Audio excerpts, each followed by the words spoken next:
રાધનપુર નગરપાલિકામાં ટેન્ડર પ્રક્રિયા કે વર્ક ઓર્ડર વગર ગેરકાયદેસર અને હલકી ગુણવત્તાના રોડ કામ અંગે વિપક્ષ અને પ્રજાનો ભારે રોષ.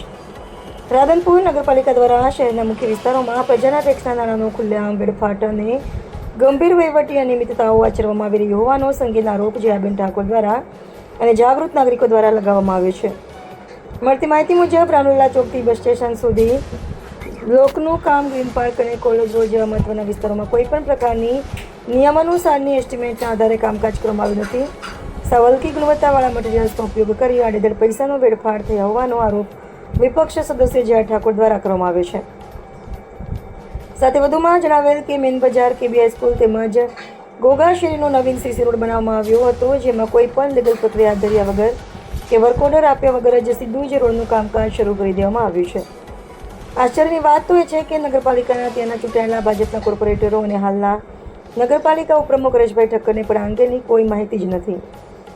પાલિકા પ્રમુખ, ચીફ ઓફિસર અને એન્જિનિયર દ્વારા પોતાના મળતિયા અને પસંદગીના કોન્ટ્રાક્ટરો અને પોતાને આર્થિક ફાયદો કરવાના હેતુથી સરકારી કાયદા નિયમોને નેવે મૂકી આ કામ સોંપી દેવામાં આવ્યું છે તેવા આરોપો વિપક્ષ દ્વારા કરવામાં આવ્યા છે.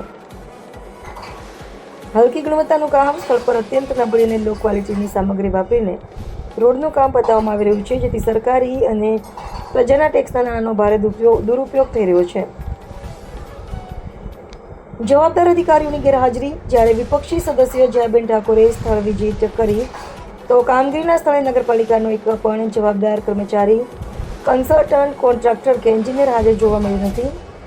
વધુ આક્ષેપો સાથે જયાબેન દ્વારા જણાવેલ કે નગરપાલિકાનું ભંડોળ અને આવક કોઈ ચીફ ઓફિસર કે પાલિકા પ્રમુખના ખિસ્સામાંથી નથી આવતી, તે પ્રજા દ્વારા ભરાતા વિવિધ કર અને સરકારી ગ્રાન્ટમાંથી બને છે. જો ગેરકાયદેસર કામગીરી તાત્કાલિક ધોરણે બંધ કરી યોગ્ય તપાસ કરવામાં નહીં આવે અને દોષિતો સામે પગલાં લેવામાં નહીં આવે તો આગામી દિવસોમાં સ્થાનિક રહીશોને સાથે રાખીને ગાંધી ચિંધ્યા માર્ગે ઉગ્ર આંદોલન કરવાની ફરજ પડશે. રિપોર્ટર નરેશ ઠાકોર, રાધનપુર. નમસ્કાર, મારું નામ છે જયા ઠાકોર, રાધનપુર નગરપાલિકા વિપક્ષી સદસ્ય. અમે જે આજે વિડીયો આપ્યા છે અને સાથે સાથે લેખિત પણ આપ્યું છે રાધનપુર નગરપાલિકાને. થોડા દિવસ પહેલા અમે ચીફ ઓફિસરને જ્યારે કામ ચાલુ થયું એ ટાઈમે પણ રૂબરૂ મળીને વાત કરી કે આપ શ્રીએ ત્યાં જાઓ, આજે કામ કરવામાં આવી રહ્યું છે એ કામના કોઈ વર્ક ઓર્ડર, ટેન્ડર પ્રક્રિયા કે શું એસ્ટિમેટ્સ એમને દેખાડો. છતાં કોઈ પણ સદસ્યને, અમને તો ઠીક, પણ ત્યાં ચૂંટાયેલા જે ભાજપના ઉપપ્રમુખ છે હરેશભાઈ, એમને ખુદને ખબર નથી કે આ કામ કઈ જગ્યાએથી, ક્યાંથી અને પૈસા કોના દ્વારા વપરાઈ રહેલા છે. પ્રજાના ટેક્સના પૈસાનો વેડફાવ થઈ રહેલો છે. આ કામકાજ છે એની અંદર તાત્કાલિક ધોરણે તપાસ કરવામાં આવે.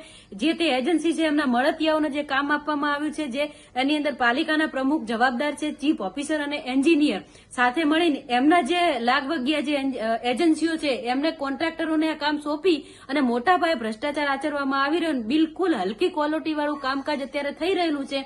પાલિકાના ચીફ ઓફિસરને વારંવાર રજૂઆત કરી છતાં રોકેલું નથી. એટલે એનો મતલબ એવો છે કે બધા સાથે મળીને આમાં ભ્રષ્ટાચાર આચરી રહેલા છે.